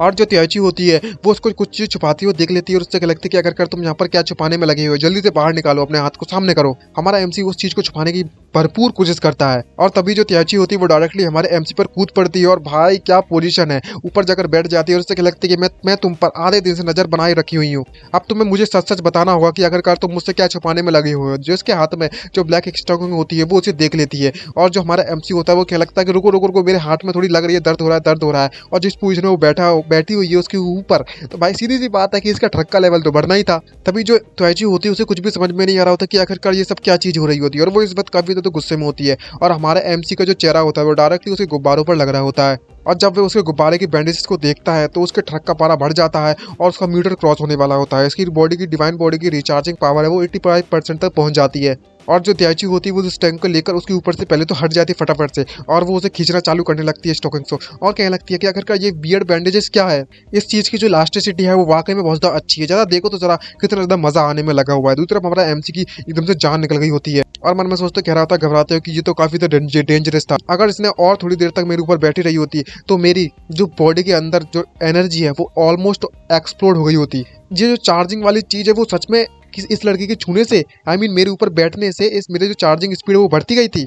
और अब जब मेरे बॉडी के अंदर इतना ज़्यादा एनर्जी भर चुकी है तो मुझे कुछ ना कुछ ऐसा तरीका निकालना होगा, ढूंढना होगा जिससे मैं अपनी बॉडी के चार्ज को जल्दी से रिलीज कर सकूँ, जल्द से जल्द। वो भी दूसरी तरफ जो त्याची होती है वो उससे कहने लगती है कि ये आइटम बहुत ज़्यादा सस्पिशियस है, तो मैं इसे कॉन्फिस्केट करती हूँ। अब ये आइटम मेरे पास ही रहेगा और उसे अपने पॉकेट में रख लेती है सबसे पहले। तो ये बात सुनने के बाद एमसी घबरा जाता है, लेकिन जो त्याची होती है वो उसके पास पहुंच जाती है और उससे लगती है, हे बॉय जरा देखो तो जरा तुम किस तरीके की हरकत करने में लगी हुई हो, तुम तो ऐसे एक्टिंग करने में लगी हो जैसे कि ये सब बहुत ज्यादा शर्मनाक चीज हो और तुम एक्टिंग में इतने ज्यादा अच्छे हो कि तुमने मुझे दूसरों के सामने बेइज्जत कर दिया, जिसके कारण मैं बहुत ज्यादा शर्मिंदी हो गई। तभी हमारा एमसी घबरा जाता है और उससे कहने लगता है, मुझे नहीं पता कि आखिरकार तुम क्या कहने की कोशिश कर रही है मुझसे। लेकिन जो त्याची होती है इस वक्त काफी ज्यादा उसका दिमाग सटका हुआ होता है। वो सबसे पहले तो एक बोरा निकालती है और उस बोरे में हमारे एमसी को भर लेती है और उससे कहने लगती है, कोई फर्क नहीं पड़ने वाला क्योंकि अब तो तुम वैसे भी मरने वाले हो, वो भी मेरे हाथों से। और उसे पैक कर एक बोरे में अपने वेपन पर उड़ाकर वहां से ले जाती है और जो हमारा एमसी होता है वो चिल्ला रहा होता है, कोई तो बचाओ, कोई तो बचाओ। तभी त्याची उससे कहने लगती है, अगर तुमने मुझे जाओ त्याची को बहुत ज्यादा ऑफेंड कर दिया, गुस्सा दिला दिया है तो यहाँ पर तुम जिंदा नहीं बच सकते हो, वो भी 3 दिन से ज्यादा तो बिल्कुल भी नहीं। और हमारा एमसी इस वक्त इतना ज्यादा घबरा जा चुका होता है कि कुछ भी समझ में नहीं आ रहा होता और घबराते हुए मन में सोचते कहने लगता है कि ये लड़की एकदम से इंसान हो चुकी है, पागल हो चुकी है। क्या ये सच में मुझे कहीं मारने के लिए तो नहीं ले जा रही है, कहीं पर मारकर मुझे गाड़ देगी, मुझे पता भी नहीं चलेगा किसी को भी कि मैं कहाँ पर मर गया। और उसकी हालत इतनी ज्यादा खराब हो गई है कि शौक के मारे कह रहा होता है कि आखिरकार मेरी किस्मत कितनी ज्यादा खराब हो सकती है कि मुझे सिस्टम के द्वारा ही मार दिया जा रहा है। अगर मुझे सिस्टम के द्वारा नहीं मारा जाएगा तो मैं इस पागल और बेवकूफ लड़की के द्वारा मारा जाऊंगा। तभी सिस्टम नोटिफिकेशन देती है कि उससे कहने लगती है कि मुबारकबाद हो आपके लिए होस्ट, आपने सेकंड टास्क को कंप्लीट कर लिया है। और हमारा एमसी होता है वो टोटली कंफ्यूज होता है और जो कुछ भी समझ में नहीं आ रहा होता कि आखिरकार ये कहना क्या चाहते हो। तभी वहां पर उसके जो रिवॉर्ड होता है उसके रिवॉर्ड के तौर पर उसे एक ट्रांसपेरेंसी का आइटम मिलता है जो कि 3 मिनट के लिए तुम्हारे बॉडी को पूरी तरीके से ट्रांसफर कर देगा। बॉडी को लिखा हुआ है इस पर और हमें पता चलता है कि इसका जो सेकंड टास्क है वो क्यों कंप्लीट हुआ था, क्योंकि जो लड़की है ना त्याची, वो उसे जिंगाओ पीक पर लेकर आ चुकी होती है और उस पीक पर आने के बाद वो वहां पर उसे पटक देती है। आसपास के जो मॉन्स्टर होते हैं वो उसे देख रहे होते हैं। तभी उसके बोरे का दरवाजा बोरे की रस्सी खोलती है वो लड़की त्याची और उससे कहने लगती है कि अब तुम जल्दी से बाहर आ जाओ। तुम्हारी जो सिमेंट्री है वो यहीं पर मैंने चूज की है। अब तुम्हारी लाश को मैं तुम्हारी बॉडी को यहीं पर गाड़ूंगी। तभी हमारे एमसी को गड्ढा खोदते हुए दिखाया जाता है, जो कि अपने ही लिए गड्ढा खोदने में लगा हुआ है। और वो त्याची से कहने लगता है, त्याची सिस्टर, आखिरकार हम यहाँ पर अपने इस मैटर को बात कर भी तो सॉल्व कर सकते हैं। आपको इतना ज्यादा सीरियस लेने की जरूरत नहीं है छोटे मोटे मैटर को। दूसरी तरफ मन में सोचते कहने लगता है, आखिरकार अब मुझे क्या करना चाहिए। ये लड़की तो वाकई में बहुत ज्यादा सीरियस हो चुकी है, और तो और मेरी बॉडी की जो चार्जिंग है वो पूरी तरीके से कंप्लीट नहीं है। तो मुझे इस बात को लेकर भी श्योर नहीं हो कि मैं इससे निपट सकता हूँ या नहीं निपट सकता।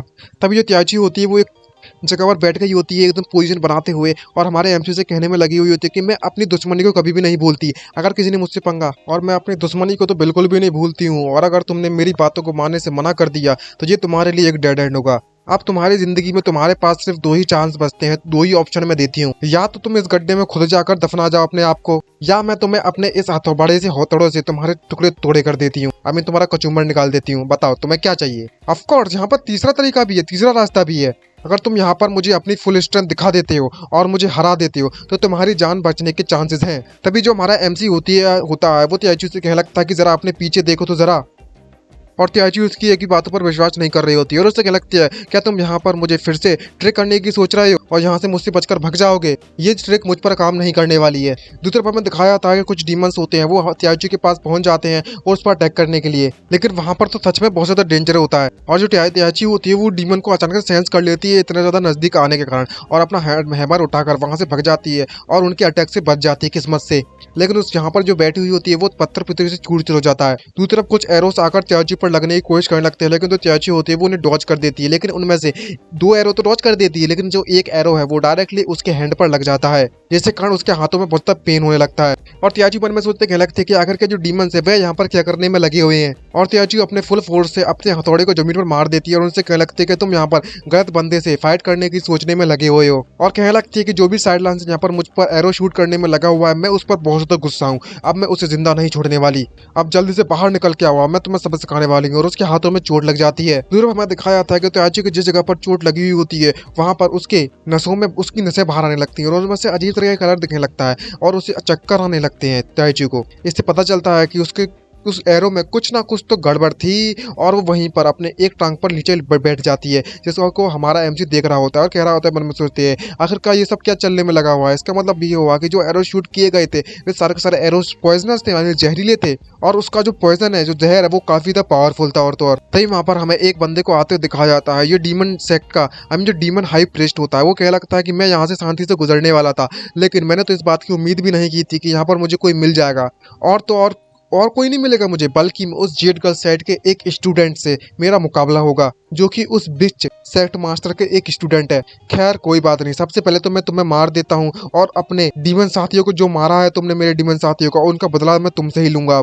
और त्याचू की जो बॉडी होता है उसमें पॉइजन फैलना चालू हो जाता है। वो कहने लगता है, यहाँ पर तो सच में एक हाई प्रीस्ट है, और तुम यहाँ पर कोई सस्ते वस्ते डीमन नहीं हो जो कि यहाँ पर चुराने के लिए आया हुआ है। तभी वहाँ पर जो दूसरा डीमन साथी होता है वो हाई प्रीस्ट से पूछ लगता है, हाई प्रीस्ट आखिरकार हमें उस बच्चे के बारे में क्या करना चाहिए। तभी हाई प्रीस्ट उस डीमन से कहने लगता है, ये बस एक नॉर्मल बंदा है, उस पर ज्यादा ध्यान मत दो। ये बस वही बंदा है जिसने इस लड़की के साथ फॉलो करते हुए इसके साथ आया हुआ है, और इसके लिए ये बंदा हमारे लिए पूरी तरीके से यूजलेस है, तुम इसे मार सकते हो चाहो तो। ये बात सुनने के बाद जो डीमन होता है वो डायरेक्टली हमारे एमसी पर अटैक करने के लिए कूद पड़ता है, और उससे कहने लगता है कि अब तुम मुझसे नहीं बच सकते। तभी हमारा एमसी उससे कहने लगता है कि यहाँ पर एक गलतफहमी हुई है, मैं बस एक वुड कटर हूँ, इस लड़की को जानता तक नहीं हो, तुम मुझे मत मारो। तभी त्याची होती है वो हमारे एमसी की जान बचाती है, और उससे कहने लगती है कि तुम्हारा अपोनेंट मैं यहाँ पर हूँ, मैं तुमसे फाइट करूंगी। और डायरेक्टली उस डीमन के मुंह पे दाल जितने भी होते हैं वो सारे के सारे जड़ा देती है अपने हैमर से, और उसकी हालत वाकई बहुत खराब हो चुकी होती है त्याची की। और उससे कहने लगती है, जियांगलांग तुम एक बात याद रखना कि सारे के सारे जो डीमंस हैं वो सारे के सारे ह्यूमैनिटी के दुश्मन है, इन्हें 1000 सालों से लॉक कर रखा हुआ है, और अब वे यहाँ पर कुछ ना कुछ बहुत ज्यादा बड़ी साजिश रचने में लगे हुए हैं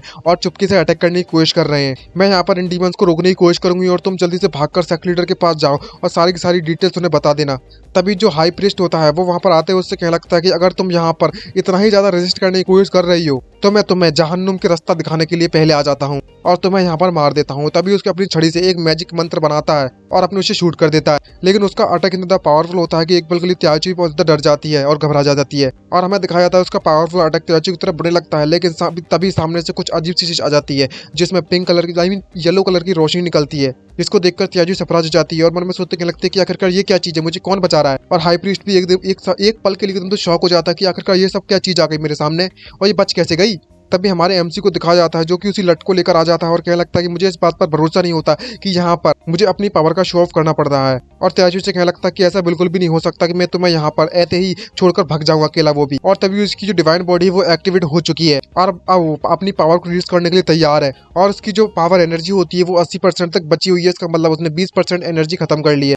मतलब 20% एनर्जी 100% करने के लिए बची हुई है अभी। और तभी मन में सोचते करते वाह, मैंने बस अपनी 5% एनर्जी का इस्तेमाल किया है इसके इतने ज्यादा खतरनाक पावरफुल अटैक को सिर्फ रोकने के लिए। तभी जो हाई प्रीस्ट होता है वो अपने डीमन साथी से क्या लगता है कि अगर तुम किसका इंतजार करने में लगी हो, जल्दी से जाओ और इस पर अटैक करके इसे यहीं पर मार दो। और वो डीमंस डायरेक्टली उन पर अटैक करना चालू कर देते हैं। और हमारा एमसी मन में सोचते क्या लगता है कि अब समय आ चुका है कि मैं यहाँ पर, मेरे लिए प्रेफरेबल होगा कि अगर मैं यहाँ पर एक और जो टास्क है उसे कंप्लीट कर लूँ फटाफट से, और मैं यहाँ पर इसे इतना ज्यादा फेक नहीं बना सकता। और वो उन सभी के सभी डीमंस को पीटना चालू कर देता है, वो भी बुरी तरीके से। और त्याजी वहाँ पर पीछे मुड़कर सरप्राइज होने के बाद भी उसे देखना चालू कर देती है और उसका चेहरा टमाटर लाल पड़ जाता है जब इस तरीके से जांग लांग को फाइट करते हुए देखती है। और कहने लगती है ये तो वाकई में बहुत ज्यादा वियर्ड फीलिंग है मेरे लिए। तभी हमारा एमसी उससे क्या लगता है, हाई प्रीस्ट कम ऑन जल्दी से आ जाओ मैं तुम्हें एक और मौका देता हूँ। और हाई प्रीस्ट एकदम से टोटली कंफ्यूज होता है, सोचने लगता है कि आखिर ये सब चल क्या रहा है, ये बंदा कहना क्या चाहता है। और जो हमारा एमसी होता है वो अपने वेपन को बाहर फेंक देता है और उससे कहने लगता है कि मैं तुम्हें एक और मौका देता हूँ कि तुम अपना सबसे पावरफुल अटैक मुझ पर करके देखो, और मैं बिना हिले बिना यहाँ से हटे तुम्हारे उस पावरफुल अटैक को सिर्फ अपनी बॉडी से रोकूंगा। तभी जो त्याची होती है ये बात सुनने के बाद एकदम से खुश हो जाती है और भाई और ज्यादा उससे प्यार आने लगता है, मतलब एक्साइटमेंट बढ़ जाती है। और कहने लगती है उस ये बात सुनने के बाद, ये लाइन तो एक सिर्फ प्रोटेक्टर्स नहीं मार सकता है, एक लाइट नोबल का। तभी जो हाई प्रीस्ट होता है वो अपना सबसे पावरफुल अटैक करना चालू कर देता है और उससे कहने लगता है अच्छा ठीक है, अब तुमने मुझसे ये कह ही दिया है तो बाद में तुम इस बात के पछताना नहीं, क्योंकि तुम अब बहुत ज्यादा दर्दनाक मौत मरने वाले हो। दूसरी तरफ हमारा जो एमसी होता है उसने कह तो दिया है लेकिन अभी भी इस बात पर भरोसा नहीं है कि वो सच में इसे रोक पाएगा, इसके इतने ज्यादा पावरफुल अटैक को। उसके पसीने छूट रहे होते हैं और मन में सोचते कहने लगता है कि मैं और इसे होल्ड नहीं कर सकता और ज्यादा प्रिटेंड नहीं कर सकता और प्रिटेंड करने का रिस्क भी नहीं ले सकता, तो मुझे अपनी 30% एनर्जी का इस्तेमाल करना होगा इसके अटैक को रोकने के लिए। तभी जो हाई प्रीस्ट होता है वो इससे कहने लगता है कि ये मेरा सबसे ज्यादा पावरफुल अटैक है, थंडर बस्ट क्लाउड। तभी उसको जो पिंक कलर की एनर्जी होती है वो एक जगह पर इकट्ठी हो जाती है और वो उसकी जो छड़ी होती है उसमें से उसके मुंह में से एक बॉल होती है ना, वहां पर से एक बहुत बड़ा ब्लास्ट निकलता है, जिसको देखकर एक पल के लिए त्याची भी सरप्राइज हो जाती है और उससे लगती है जांग लांग जरा सावधान देखकर। दूसरी तरफ हमारा जो एमसी होता है वो उसके अटैक को अपनी 30% पावर से रोकने की कोशिश करता है और उसकी तरफ एक बैरियर शील्ड बन जाती है। और जब उस हाई प्रीस्ट का अटैक उसकी तरफ जाता है तो हमारे एमसी को कुछ भी नहीं होता और टोटली कंफ्यूज होता है और उससे क्या लगता है क्या ये सच में तुम्हारा सबसे ज्यादा पावरफुल अटैक था, आखिरकार ये सब क्या चलने लगा है, मैंने तुम्हारे अटैक को रोकने के लिए अपने 30% पॉइंट्स को बर्बाद कर दिया था। हाई प्रीस्ट यहाँ पर घबराने लगता है और उससे क्या लगता है कि तुम बिल्कुल ठीक हो और मन में सोचते क्या लगता है कि इस बंदे को तो बिल्कुल भी चोट नहीं लगी हुई है, आखिरकार ये बच्चा कहाँ से आया हुआ है और इतना ज्यादा पावरफुल कैसे है। दूसरी तरफ हमारा जो एमसी होता है वो कहने लगता है कि इससे बिल्कुल भी काम नहीं चला, मुझे लगता है कि मुझे अपना एक्टिंग मोड ऑन करना होगा। और वो एक्टिंग करने लगता है पीछे से गिरने की और कहने लगता है ओ नहीं बहुत ज्यादा दर्द हो गया, मुझे तो चोट लग गई है, मुझे क्या करना चाहिए। और हाई प्रीस्ट को भी समझ नहीं आता कि आखिरकार ये बंदा करना क्या चाहता है इस एक्टिंग करके। दूसरी तरफ त्याची उसके पास आती है और उससे कहने लगती है क्या तुम ठीक हो। तभी हमारा एमसी उससे कहने लगता है इस बंदे को देखो इतनी ज्यादा खतरनाक ट्रिक का इस्तेमाल किया है, मैं बहुत ज्यादा केयरलेस था उस समय पर। और वहां पर त्याची को लेकर भाग जाता है और कहने लगता है कि अब समय आ चुका है। तभी जो हमारा जो हाई प्रीस्ट होता है ये बात देखने के बाद उसे कुछ भी समझ नहीं आ रहा होता और उस अपने साथियों से क्या लगता है कि जाओ उसे पकड़ो। और मन में सोचते क्या लगता है कि ऐसा हो सकता है कि मैं पहले के मुकाबले में काफी ज्यादा पावरफुल बन चुका हूँ और मेरी स्किल्स इंप्रूव हो चुकी है, क्योंकि मेरे जो अटैक का जो असर है वो थोड़ी देर बाद लेट होता है, मतलब डिले है मेरा अटैक का पावर। भाई इसका तो कट गया, भाई इस हाई प्रीस्ट का तो टोटली कट गया है। दूसरी तरफ जो बाकी बचे कुछ डीमंस होते हैं वो हमारे एमसी और उस त्याजी को ढूंढने में लगे हुए होते हैं और मुझसे एक डीमन कहने लगता है कि हमने हर तरफ से देख लिया है, ये बंदा काफी ज्यादा इंजर्ड हो चुका था, तो मुझे लगता है कि वो ज्यादा दूर तक नहीं गया होगा। तभी जो हमारा एमसी होता है वो त्याजी से कहने लगता है कि मुझे बहुत ज्यादा चोट लगी हुई है और मैं जहाँ ज्यादा देर तक नहीं चल सकता मेरी इंटरनल इंजरी के कारण। तभी त्याजी उससे कहने लगता है कि अगर अब हमें क्या करना चाहिए। और इस मौके का फायदा उठाते हमारा एमसी त्याजी से कहने लगता है कि यहाँ पर एक तरीका है मुझे हील करने के लिए, क्या तुम्हें वो बैंडेज याद है जो कि तुमने मुझसे मेरे रूम से छुड़ा ली थी। तभी जो त्याची होती है वो जो अपने बैग से उस बैंडेज को पहले निकालती है और उससे कहने लगती है हाँ तुमने बिल्कुल सही कहा, यही वो बैंडेज है ना जिसके बारे में तुम बात करने में लगे हुए थे। तभी त्याची उन बैंडेज को बाहर यानी कि उन स्टॉकों से बाहर निकालती है और हमारे एमसी से कहने लगती है कि आखिरकार मुझे इन बैंडेज का क्या करना चाहिए, क्या मुझे तुम्हारी इंजरीज पे इन बैंडेज को लपेट देना चाहिए। तो ये बात सुनने के बाद हमारा एमसी उसे मना कर देता है और उससे कहने लगता है कि तुम्हें इस बैंडेज को पहनना होगा। ये बात सुनने के बाद त्याची टोटली से कंफ्यूज हो जाती है और हमारा एमसी जब इस बारे में सोचता है तो उसकी नाक से खून निकल जाता है, क्योंकि भाई वो भी तो एक ठरकी ही है ना हमारे व्यूअर्स की तरह। और तभी नेक्स्ट सीन में हमें दिखाया जाता है कि जो त्याची होती है वो वहाँ पर उन स्टॉकिंग्स को पहनना चालू कर देती है, वो भी इतने ज़्यादा मुलायम पैरों के साथ। और उससे पूछने लगती है क्या तुम जो मुझसे कहने में तो लगी हुई हो, क्या ये सच में काम करेगा ये तरीका? तभी जो हमारा एमसी होता है वो त्याची से कहने लगता है हाँ हाँ, यहाँ पर ज़्यादा समय बर्बाद करने के लिए नहीं है, तुम्हें जल्दी जल्दी इसको पहनना होगा। और हमें त्याची को दिखाया जाता है कि वो उस ब्लैक स्टॉकिंग्स को पहनने में लगी हुई है। और इस बात पर गाइस एक लाइक तो बनता है यार, रिक्वेस्ट बनता हूँ यार, एक लाइक और सब्सक्राइब बटन को दबा दीजिएगा फटाफट। और हमारा एमसी त्याची से कहने लगता है कि तुम्हें लगता है कि हम जिस सिचुएशन में फंसे हुए हैं, इस सिचुएशन में तुम्हारे साथ मैं किसी प्रकार का कोई मजाक कर सकता हूँ? अब जबकि पूरी की पूरी ह्यूमैनिटी रेस की आई मीन ह्यूमन रेस की पूरी जो किस्मत है वो तुम्हारे हाथों में टिकी हुई है, तो तुम्हें जल्द से जल्द इसे पहनना होगा। दूसरी तरफ जो त्याची होती है जब उस स्टकिंग्स को पहन रही होती है तो उसे कुछ अजीब सा महसूस होने में लगा हुआ होता है। और मन में सोचते कह रही थी कि आखिर का ये आइटम है वो किस मटेरियल से बना हुआ है, इसका जो टच है वो वाकई में बहुत ज़्यादा सिल्की और बहुत ज़्यादा सॉफ्ट है। और आखिरकार इतनी ज़्यादा शर्मनाक जो शर्म आ रही है मेरे अंदर से वो कहाँ से आने में लगी हुई है इसको पहनने के बाद, मुझे बहुत ज़्यादा शर्म क्यों महसूस होने में लगी है। खैर भूल जाओ, चलो इसे सबसे पहले पहन लेते हैं। और काफ़ी ज़्यादा इसका चेहरा टमाटर लाल पड़ चुका होता है शर्म के मारे। और जैसे ही वो इसको कम्प्लीटली पहन लेती है तो वो कतई कूल लग रही होती है। भाई लास्ट सीन देख रहा है कैसे पहना है। और जब इसको पहनने के बाद उसे जो महसूस होता है, जो उसे आनंद मिलता है ना, उसे तो भाई चरम सीमा पर पहुंच जाता है इसका आनंद। और कहने लगता है कि मेरे पे जोहाड़े पर इतना ज़्यादा प्रेशर, बिल्कुल परफेक्ट प्रेशर, और जो हवा आ रही है ना ठंडी ठंडी वो कूलनेस, और ये इतना ज़्यादा टाइट सेंसर, कितना ज़्यादा कंफर्टेबल चीज़ है ये मेरे लिए वाकई में। और जैसे ही वो पहन लेती है तो उसका टास्क भी कंप्लीट हो जाता है। तो सिस्टम मुझे नोटिफिकेशन देते हुए लगता है कि होस्ट तुम्हारा टास्क कंप्लीट हो चुका है। और जबकि तुम्हारा टास्क कंप्लीट हो चुका है तो रिवॉर्ड के तौर पर तुम्हें तुम्हारे जो चार्म वैल्यू है वो तुम्हें 300 गुना तक बढ़ा सकता है स्पेसिफिक टाइम के लिए। तुम्हारी ड्यूरेशन टाइम रहेगी 1 घंटा, और उस 1 घंटे के दौरान तुम टपाटप नहीं कर सकते हो, और अगर तुम ऐसा करते हो तो तुम मारे जाओगे। और दूसरा जो अवार्ड रहता है, रिवॉर्ड रहता है इसका, वो रहता है कि तुम 100% किसी भी अटैक के डॉज कर सकते हो, कोई भी फर्क नहीं पड़ता ही कैसा अटैक है, और 20 मिनट तक तुम्हारा ये यूज रहेंगे। और जैसे ही वो रिवॉर्ड मिलता है उसको तो वो कतई भाई एक्साइटेड हो जाता है और पीछे मुड़कर देखता है और उसके लगता है ये तो वाकई बहुत अच्छा काम किया। और जैसे ही पीछे मुड़कर देखता है तो उसकी आंखें बाहर आ जाती हैं और जीभ बाहर निकल जाती है। क्योंकि इस वक्त जो लड़की होती है ना, जो स्टॉकिंग्स पहनी हुई है त्याची, वो उन स्टॉकिंग्स को हिलाने में लगी हुई होती है। जिस पोजीशन में इस वक्त वो बैठी हुई है, वाह भाई भाई पूरी ठक निकल चुकी है हमारे लॉन्डो की, क्योंकि वो थोड़ा टाइट ऐसा कह रही होती है ना, पैरों पे थोड़ा टाइट हो रहा था जैसे हिला रही होती है। जिस पोजीशन में जो बैठी हुई होती है, क्या बात है भाई। पूरा हमारे एमसी की जो एनर्जी लेवल होता है वो फुल 100% फुल मीटर भाई क्रॉस कर जाता है, उसके नाक से खून बहने लगता है। और इसकी जो डिवाइन बॉडी चार्ज होता है वो 105% तक पहुंच जाता है, जिसके कारण इसकी इतनी ज्यादा एनर्जी होने के कारण वो बाहर निकल जाता है सबसे पहले तो। और कहने लगता है अगर मैं यहाँ से बाहर नहीं गया तो मेरी जो बॉडी है वो एक्सप्लोड हो जाएगी, वो जल्दी जल्दी कुछ करना होगा। और जब त्याजू जब इस तरीके से भागते हुए देखती है तो भाई से गलतफहमी हो जाती है और मन में सोचते कहने लगती है कि इसने मुझे इस तरीके से देखा और ये यहाँ से भागता हुआ चला गया, ये लड़का तो वाकई बहुत ज्यादा डिसेंट है। दूसरी तरफ हमारा एमसी को दिखाया जाता है जो कि डायरेक्टली हमारे उन डीमन से जाकर टकरा जाता है और अपनी पावर को रिलीज करने के लिए उनसे कहने लगता है कि तुम लोग बिल्कुल सही समय पर आए हुए हो, अब मैं यहाँ पर अपनी पावर को रिलीज करूंगा। और अपनी फुल फोर्स को मतलब जितनी हो सके उतनी ज्यादा पावर को रिलीज कर देता है वो डीमन के खिलाफ। लेकिन भाई उसका इतना छोटा सा अटैक भी इतना ज्यादा पावरफुल होता है कि वहां पर एक जोरदार धमाका होता है। इसको देखते हुए जो हाई प्रीस्ट होता है वो घबरा जाता है और उससे क्या लगता है क्या ऐसा हो सकता है कि सेक्ट मास्टर यहाँ पर आ चुका है। बाकी डीमंस होते हैं वो उस हाई प्रीस्ट से क्या लगता है हाई प्रीस्ट अब हमें क्या करना चाहिए, क्या हमें यहाँ से चले जाना चाहिए। तभी हाई प्रीस्ट से क्या लगता है कि अब समय आ चुका है कि हम यहाँ पर सभी के सभी इविल लोगों को अपने मतलब इविल गॉड को अपने आप को डेडिकेट कर दे। अब तुम सभी के सभी जाओ और उन सभी के सभी लोगों दुश्मनों को मार दो। और इतना कहते हैं वहां के बाकी डीमंस तो वहां पर अटैक करने के चले जाते हैं, लेकिन जो हाई प्रीस्ट होता है वो चुपके से पीछे से निकलकर भागने अपनी जान बचाकर भागने लगता है। और मन में सोचते भाग रहे हो तो क्या लगता है भगवान मैं यहाँ पर फाइट करने नहीं वाला, अगर एक बेवकूफ ही होगा जो यहाँ पर फाइट करेगा, इसका मतलब बाकी डीमंस एक नंबर के बेवकूफ है।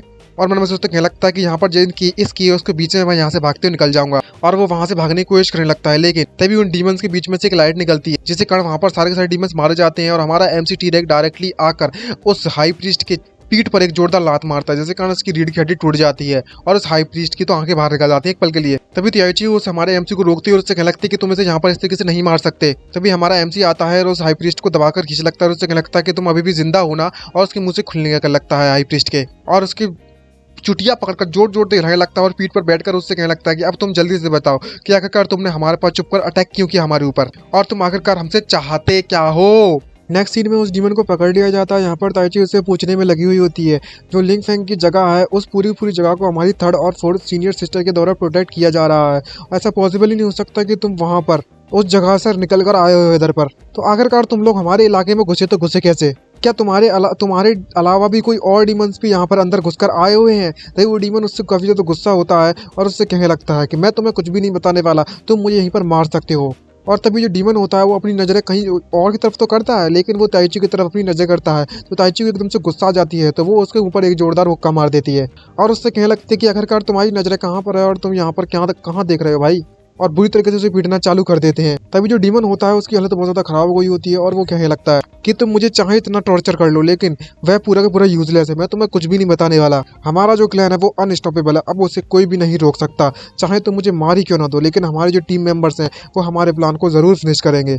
अब तुम हमारे चंगुल से बिल्कुल भी नहीं बच सकते। और तभी वो अपने आप को सेल्फ डिस्ट्रक्ट करते हुए कहने लगता है कि अब तुम्हें कोई नहीं बचा सकता। और जैसे ही वो सेल्फ डिस्ट्रक्ट करने के लिए होता है तो हमारा एमसी सबसे पहले ताइची को पकड़ता है और वहां से पकड़कर भागना चालू कर देता है उसे बचाने के लिए। और जहां पर डीमन अपना सेल्फ डिस्ट्रक्ट करता है वहां पर एक जोरदार धमाका होता है, जिसके कारण आसपास का जो इलाका होता है वो पूरी तरीके से तबाह हो जाता है और हमारा एमसी उस ताइची को लेकर वहां से भग जाता है। लेकिन जब उसके जो जूते होते हैं जो ये गिफ्ट के तौर पर मिले हुए होते हैं, सिर्फ उनका इस्तेमाल करने के बाद ही वो बच पाया है। और जब वह लोग ऊपर से देखते हैं तो वहां पर एक बहुत बड़ा गड्ढा बन जाता है। इसको देखने के बाद एक पल के लिए तो हमारे एमसी की भी हालत खराब हो गई होती है और जो त्याची है उसको देखकर कहने लगती है कि जरा इस डीमन को देखो तो जरा, इसने अपने आप को ही सेल्फ डिस्ट्रक्ट कर लिया, ये पूरा का पूरा कल्ट तो एकदम पागल है पागल। दूसरी तरफ हमारे एमसी के जो जूते होते हैं जो गिफ्ट में से मिले हुए होते हैं वो एकदम से खराब हो चुके हैं और फट चुके होते हैं, जिसको देखकर उसका दिमाग खराब हो रहा होता है और मन में सोचते कहने लगता है शिट, जो मुझे डिवाइन वॉकिंग बूट्स मिले हुए थे वो सिर्फ वन टाइम यूज आइटम था और वह मैंने अभी यूज कर लिए हैं, फ्यूचर के लिए मेरे पास कुछ भी नहीं बचा। नेक्स्ट सीन में हमें रात का सीन दिखा जाता है जेड गर्ल सेट का, जहाँ पर ये लड़की हमारे एमसी से कहने में लगी हुई होती है कि आज जो भी हमारे साथ किया हुआ है, जो भी मैंने तुम्हारे साथ किया है वो तुम किसी को भी नहीं बताओगे, अगर तुमने ऐसा किया तो मैं तुम्हारी जीभ काट दूंगी। ये बात सुनने के बाद हमारा एमसी उससे पूछने लगता है कि तुम उस चीज के बारे में बात कर रहे हो जो आज हमारे साथ डीमन ने किया है। तभी लड़की उससे कहने लगती है नहीं, मैं अपने इस सेक्ट मास्टर को खुद जाकर इसके बारे में बताऊंगी, तुम्हें कुछ भी कहने की जरूरत नहीं है। और तभी हमारा एमसी उससे अपना आइटम मांगने लगता है, वही स्टॉकिंग्स। जिसको सुनने के बाद वो लड़की भड़क पड़ती है और उससे कहने लगती है कि तुम्हें लगता है कि मैं तुम्हें ये आइटम दूंगी, ये बहुत ज्यादा सस्पिशियस है, मैं इसे कंसीडर कर रही हूँ, अब ये मेरे पास ही रहेगा हमेशा के लिए। तभी एमसी पूछने लगता है क्या तुम्हें मेरी मदद की जरूरत है, तुम्हारे जो बॉडी के अंदर पॉइजन है यानी कि जहर बसा हुआ है उसे निकालने में। ये बात सुनने के बाद वो लड़की एकदम शर्मा जाती है और उसका चेहरा मुझे लाल पड़ जाता है और कहने लगती है ये छोटा मोटा पॉइजन है, ये मेरी बॉडी में कुछ भी नहीं बिगाड़ सकता, मैं सिर्फ 1 घंटे के अंदर अंदर इस पॉइजन को अपनी बॉडी से बाहर निकाल सकती हूँ। मैं उस समय पर बस थोड़ी ज्यादा केयरलेस हो गई थी, तो मैं इसके बारे में सोचना भी मत कि मैं बहुत ज्यादा कमजोर हूँ। दूसरी तरफ हमारा एमसी अपने बेड पर पड़ा हुआ होता है और मन में सोचते कह रहा होता है कि ये लड़की तो वाकई बहुत ज्यादा क्यूट है, जो ये कहने में लगी हुई है कि मेरी जीप को काट देगी, लेकिन तुम सच में मुझे पीट भी सकती हो, तुम्हें पता है मैं कितना ज्यादा पावरफुल हूँ। और तो और जो मुझे ब्लैक स्टॉकिंग मिली थी सिस्टम के द्वारा, उसे भी उसके द्वारा कब्जे पर कर लिया गया है। अब यहाँ पर कोई भी ऐसा नहीं है कि ये मुझे वापस, ऐसा कोई रास्ता नहीं है या फिर ऐसा कोई तरीका नहीं है, मुझे ही लगता कि ये मुझे वापस करने वाली है। आखिरकार ऐसी कौन सी बेवकूफ़ लड़की होगी जो इस ब्लैक सिल्क के स्टॉकिंग को वापस करने वाली है, जो इतनी ज़्यादा मुलायमदायक, इतनी ज़्यादा सेटिस्फिकेटर वाली है। लेकिन एक और बात तो याद करनी पड़ेगी, लेकिन जो डीमंस है वो आखिरकार यहाँ पर क्या करने में लगी हुई है और ये डीमन रेसेस होती क्या है, मुझे और पता करना होगा इसके बारे में। और जब मैंने ताइची से भी पूछा था, जो है ताइची से इसके बारे में, तो उसने भी मुझे कुछ ज़्यादा नहीं बताया। और जो बेवकूफ़ साइनिंग सिस्टम है मेरा, वो तो घंटा कुछ नहीं बताने वाला मुझे, ना ही कुछ एक्सप्लेन करता है। ये वाकई बहुत ज़्यादा अनोइंग है। ये बात सुनने के बाद उसका जो सिस्टम वाली लड़की होती है वहाँ पर आ जाती है, लेकिन अभी तक इसे पता नहीं है कि ये सच में एक लड़की को, बस एक ये धुएं की फॉर्म में है इसलिए कंफर्म नहीं है। और सिस्टम वहाँ आने के बाद उससे पूछने लगती है कि होस्ट क्या तुमने मुझे बुलाया। ये बात सुनने के बाद हमारा एमसी उससे कहने लगता है इसका मतलब ये हुआ कि जब भी मैं तुम्हारे बारे में सोचूंगा, जब भी मैं तुम्हें बुलाऊंगा तुम चली आओगी क्या सिस्टम। अगर ऐसी बात है तो मैं डीमंस के बारे में तुमसे कुछ इन्फॉर्मेशन जानना चाहता हूँ कि डीमन रेस होती क्या है, क्या तुम मुझे बता सकती हो। तभी सिस्टम उसे एक्सप्लेन करना चालू कर देती है और उससे कहने लगती है कि जो डीमन रेसेस है वो नॉन प्रिंसिपल्ड ह्यूमन रेसेस है जो कि इस वर्ल्ड में एग्जिस्ट करती हैं। 3420 साल पहले की बात है, डीमंस एंड ह्यूमंस में एक वॉर छिड़ गई थी और उस वॉर के दौरान काफी ज्यादा भयानक युद्ध छिड़ा था और उस वॉर में ह्यूमंस को बहुत ज्यादा हैवी प्राइस पे करनी पड़ी थी उन डीमंस को, यानी कि एलियन फोर्सेस को बाहर भगाने के लिए फॉरबिडन प्लेसेस पर। आज के समय में उन फॉरबिडन प्लेसेस को 6 ग्रेट सेक्ट्स के द्वारा प्रोटेक्ट किया जाता है। जैसे जैसे समय बीतता गया वैसे वैसे डीमन रेस की जो विटिलिटी है वो रिकवर्ड होती रही और अब उनकी जो विटिलिटी है वो इतनी ज़्यादा रिकवर्ड हो चुकी है कि अब वो इतने ज़्यादा पावरफुल बन चुके हैं कि अब वो ह्यूमन वर्ल्ड पे वापस से काउंटर अटैक करना चाहते हैं और वापस से कब्जा करना चाहते हैं ह्यूमन वर्ल्ड पर। और आज जिस डीमन का तुमने सामना किया था वह और कोई नहीं बल्कि मैं इन्फिल्ट्रेशन डीमन टीम है। ये बात सुनने के बाद हमारा एमसी थोड़ा घबरा जाता है और उससे पूछने लगता है तुम 10 फॉरबिडन प्लेसेस की बात कर रही हो, ये तो वाकई बहुत परेशानी वाली बात है। वैसे एक बात बताओ, जब मैं 100% पर पूरी तरीके से चार्ज हो जाता हूँ तो अगर मैं अपनी बॉडी को यानी कि अपनी डिवाइन बॉडी को कल्टीवेटर से कंपेयर करता हूँ तो मेरी क्या स्ट्रेंथ रहती होगी। तभी वह एक्सप्लेन करना चालू करती है कि जो कल्टीवेशन के लेवल के फॉर्म है ना वो बॉटम से लेकर टॉप तक है, उसे डिवाइड किया गया है। यहाँ पर गैदरिंग स्पिरिट, वुलंग foundation, congealing marrow, bone refining, डाओजोंग, युआनडाई, हुशैन, यातियान एंड जीजियान। और हर एक रियलमी को 9 लेवल्स में भी बांटा गया है और हर एक लेवल को नाम दिया गया है जीजियान, योतान। खैर नाम तो आपको खुद ही देख लेना जूम करके, इतना ज़्यादा नहीं करने वाला।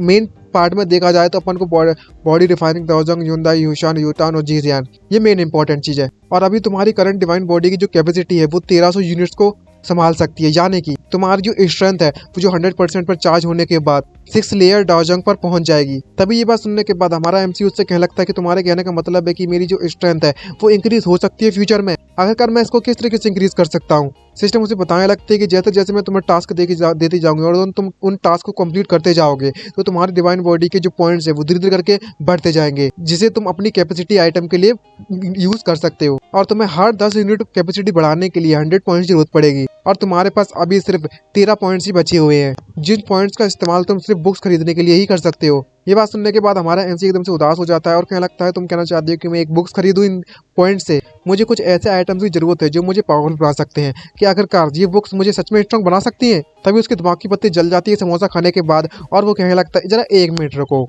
तुम्हारे कहने का मतलब है कि मैं इन पॉइंट्स का इस्तेमाल किसी भी प्रकार की कोई भी बुक्स के बदलने के लिए इस्तेमाल कर सकता हूँ? लेकिन सिस्टम कुछ भी समझ में नहीं आ रहा होता कि आखिरकार उसका होस्ट सोच क्या रहा है। और तभी वो कुछ बुक्स को खरीद लेता है। जैसे जैसे उसको रीड करना चालू करता है और उन बुक्स को पढ़ने के बाद उसकी डिवाइन बॉडी जो चार्ज होता है वो 95% तक पहुंच जाती है और हंसते हंसते काफी ज्यादा एंजॉय करने में लगा होता है और जो बुक्स पढ़ रहा होता है। अब गाइस अब इसे ज़्यादा एक्सप्लेन कर तो है नहीं, क्योंकि जो बुक्स दिख रही हैं वो तो आपको समझ गई होंगे कि ये 18+ कंटेंट है और सही 21+ कंटेंट है, एकदम ठरकियों वाला, समझ गए होगे ना। और जैसे जैसे उन बुक्स को पढ़ता जाता है वैसे वैसे इसकी बैटरी यानी कि इसके जो चार्जिंग पॉइंट्स है वो धीरे धीरे करके बढ़ते जाते हैं, प्लस होते जाते हैं एक एक करके, जिसको देखकर भाई साहब कतई एंजॉय करने में लगा हुआ है छोरा।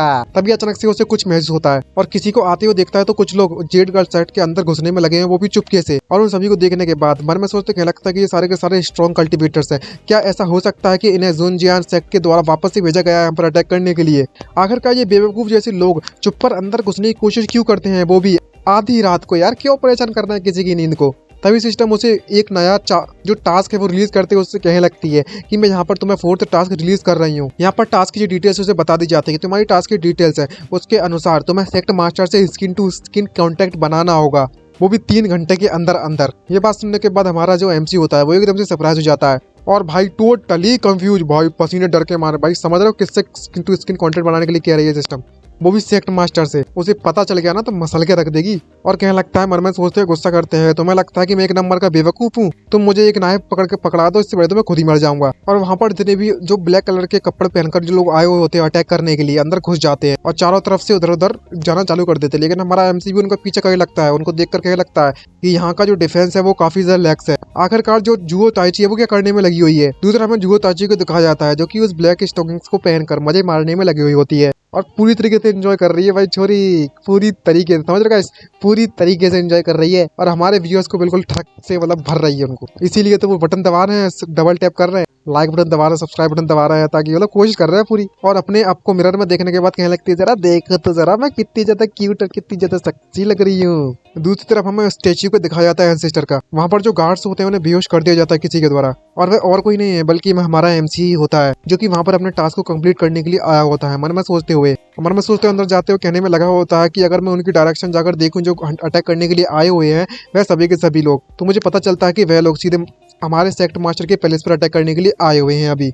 अब मैं यहाँ, तुम्हें पता ही होगा कि अब मैं यहाँ का एक सिक्योरिटी गार्ड हूँ, तो ये मेरे लिए सेंस बनता है कि अगर मैं सीधे जाकर सेक्ट मास्टर के पास जाऊं और इमीडिएटली उन्हें इस बारे में रिपोर्ट करके बताऊं कि मैंने यहाँ पर इंट्रूडर्स को डिस्कवर किया है। और जब मैं ऐसा रिपोर्ट करूंगा तो मैं एक्सीडेंटली जानबूझकर, यानी कि मतलब उनको ऐसे एक्टिंग करूंगा कि मैं गलती से उनके ऊपर गिर गया और उनके साथ स्किन टू स्किन कंटेंट बना लूंगा। मुझे लगता है कि ये चीप प्लान मेरा काम करेगा और ये अंडरस्टैंडेबल भी होगा, समझने वाला काम। और अगर मैं थोड़ा बहुत भी उन्हें टच कर देता हूँ तो ये उसमें शायद स्किन टू स्किन कॉन्टेक्ट में कंसीडर तो होगा ही होगा। तो मुझे लगता है कि सिस्टम इसे मना करने वाला है, ये काम तो करना चाहिए एटलीस्ट। तभी वहाँ पर वो थोड़ा थोड़ा वेट करने लगता है लेकिन अंदर से कुछ भी आवाज नहीं आ रही लगती, जिसको देखकर हमारे एमसी को होश उड़ जाते हैं और मन में सोचते कहने लगता है कि मुझे अंदर से किसी प्रकार की कोई भी आवाज क्यों नहीं आ रही है। क्या ऐसा हो सकता है कि जो थीफ यहाँ पर आए हुए थे वो लोग मेरे बिना जानकारी के अंदर घुस चुके हैं और मुझे पता भी नहीं चला इस बारे में कि कब वह लोग अंदर घुस गए अटैक करने के लिए? शिट, उसके पसीने छूट जाते हैं घबराने के कारण, और एकदम से डर जाता है बहुत ज्यादा और सीधे अपना टास्क कंप्लीट करने के लिए दरवाजे में लात मारता है और कुछ तो कहने लगता है कि जेड गर्ल सेट का सिक्योरिटी गार्ड यहाँ पर आ चुका है। आखिरकार किसकी हिम्मत हो गई है हमारे सेक्टर मास्टर के कमरे में अंदर आने की। और जैसे भी वो अंदर आकर देखता है तो उसकी जो सेक्टर मास्टर होती है वो अपने पलंग पर लेटी हुई होती है और तेज तेज सांसें ले रही होती है, और भाई इतनी ज्यादा इस तरीके की पोज में बैठी हुई होती है कि हमारे एमसी की नाक से खून निकल आ जाता है और इतना स्टिमुलेशन मिलता है ना कि भाई हमारा एमसी का ठड़क से बढ़ जाता है, और जिसके कारण इसकी जो डिवाइन बॉडी की पावर है वो थोड़ी सी बढ़ जाती है, थोड़ी सी। और तभी वो सबसे पहले सेक्टर मास्टर के पास जाता है और उससे क्या लगता है, सेक्टर मास्टर क्या आप ठीक है? दूसरी तरफ तो उसकी जो सेक्टर मास्टर होती है पता नहीं उसको क्या हो रहा होता है, उसकी सांसें बहुत तेज चल रही होती है। हमारा एमसी उसको देखने के बाद कहने लगता है कि इसके एक्सप्रेशन देखकर लगता है कि ये काफी अनकंफर्टेबल महसूस कर रही है, क्या इसे पॉइजन कर दिया गया है या फिर ये किसी तरह का कर्ज है। तभी वहाँ पर कुछ जो एरोज होते हैं वो हमारे एमसी की तरफ बढ़ रहे होते हैं, यानी कि इन एरोज को इस सेक्टर मास्टर पर अटैक करने के लिए भेजा गया है। लेकिन हमारा एमसी उन एरोज को वहाँ पर रोक देता है और उन एरोज में पॉइजन लगा हुआ होता है, जिसको देखकर वो समझ जाता है कि इस बार का जो अटैक है वो जुनजियार सेक्ट ने नहीं किया है, ये डीमन रेस का पॉइजन है। ये वही एरोज है जो त्याची को अटैक करके लिए इस्तेमाल किया गया था उस समय पर। दूसरी तरफ जो सेक्टर मास्टर होती उसकी आंखें खुलने लगती हैं और धीरे धीरे करके अपनी आंखें खोलकर सामने देखती है, धुंधला धुंधला होता ही दिखाई देता है। यहाँ पर जो हमारा एमसी होता है वो कहने में लगा होता है कि तुम डीमन रेस वाकई में बहुत ज्यादा बहादुर बन चुके हो, तुम्हारी हिम्मत कैसी हो गई है और चुपके से अंदर जेड गर्ल सेट के अंदर घुसने का अटैक हमारे सेक्टर मास्टर पर अटैक कर उसे मारने की कोशिश करने के लिए। और मन में सोचते कहने लगता है कि अगर ये सच में जुनजुआन सेट के द्वारा भेजा गया होता तो मैं ह्यूमंस को मारने के लिए इतना ज्यादा कंफर्टेबल महसूस नहीं करता, ना ही मुझे उनकी आदत है ह्यूमंस को मारने की। लेकिन अब मैं समझ चुका हूँ ये कि एक डिफरेंट रेस है, ये एक डीमन रेस है, तो मुझे इस बात के लिए ब्लेम मत करना, मुझे इन्हें मारना होगा। और जैसे ये सोच रहा होता है तो पीछे से हमें किसी को आते हुए दिखा जाता है और हमें पता चलता है कि पीछे से और कोई नहीं बल्कि मैं यहाँ पर सिर्फ और सिर्फ हमारी सेक्टर मास्टर आ चुकी होती है और डायरेक्टली जाकर हमारे एमसी के गले चिपक जाती है, जिसके कारण हमारे एमसी का जो पारा होता है, मीटर होता है एनर्जी का, वो बढ़ जाता है और उसकी नाक से खून बहने लगता है। और जहाँ भाई इतनी ठड़क, भाई साहब क्या भाई सेक्टर मास्टर कौन कौन चाहता है ऐसा उसके साथ हो। तो भाई इस बात के लिए चैनल को सब्सक्राइब जरूर कर दीजिएगा और वीडियो को लाइक करना मत भूलिएगा। और जैसे ही जो सेक्टर मास्टर होती है हमारे यहाँ से चिपक जाती है और वो उससे कहने लगती है कि मुझे और ज्यादा कस के पकड़ो, कस के हक दो, समझ रहे हो कितना कस के हक दो, आई मीन हक दो, झप्पी सप्पी दो, गलत मत समझ लेना सालो। ये बात देखने के बाद हमारे एमसी का पारा बढ़ ही जाता है और ऊपर में सोचते क्या लगता है कि आखिरकार ये किस तरीके के वेलगार्ड वर्ड का इस्तेमाल करने में लगी है हमारे सेक्टर मास्टर, और आखिरकार इसकी बॉडी इतनी तो हॉट क्यों है, आई मीन गर्म क्यों है, क्या ऐसा हो सकता है कुछ गड़बड़ है यहाँ पर। दूसरी तरफ यहाँ पर इन दोनों के बीच में कुछ चल रहा होता है, सेक्टर मास्टर को होश भी नहीं है कि आखिरकार ये क्या करने में लगी हुई है। तभी यहाँ पर जो असैसिन है वहाँ पर उसे मारने के लिए आए हुए होते हैं, वो उस कमरे के अंदर घुस जाते हैं और उससे कहने लगते हैं कि यहाँ पर सिर्फ 2 ही बंदे मौजूद हैं और जो सेक्टर मास्टर है हमने उन्हें बेहोश कर दिया है, तो अब हम इन्हें आसानी से मार सकते हैं, हमारे इविल गॉड के लिए मैं अपनी लाइफ डेडिकेट कर सकता हूँ। और मारने के लिए उन दोनों पर कूद जाते हैं, लेकिन जो हमारा एमसी होता है वो घबरा जाता है और कहने लगता है ये सेक्टर मास्टर आप क्या करने में लगी हुई है, प्लीज अपने आप को बिहेव कीजिए, ये बिल्कुल भी सही समय नहीं है ये सब करने के लिए। लेकिन जो सेक्टर मास्टर होती है उसको पता नहीं क्या हो जाता है, तो वो हमारे एमसी पर चढ़े जा रही है, वो तो छोड़ ही ना रही। अगर ये लोग नहीं आते ना अभी तक तो हो जाता, समझ रहे गाइस। और तभी जो असैसिन होते हैं वो डायरेक्टली उस पर अटैक करना चालू कर देते हैं। तभी सिस्टम नोटिफिकेशन देने लगता है कि तुम्हारा जो टास्क दिया गया था स्किन टू स्किन कांटेक्ट करने के लिए उसे तुम्हें कंप्लीट कर लिया है, उसके बदले में तुम्हें गिफ्ट पैक दे दिया जाता है एक मिस्टीरियस, क्या तुम इसे ओपन करना चाहोगे। तभी हमारा एमसी वहां पर हमारे सेक्टर मास्टर को, या हाँ सही कह रहे हो, हमारे सेक्टर मास्टर को उठाकर हमारा एमसी वहां से लेकर भग जाता है और सिस्टम से क्या लगता है कि तुम्हें लगता है कि मैं भी इस पोजीशन में हूँ या फिर इस सिचुएशन में हूँ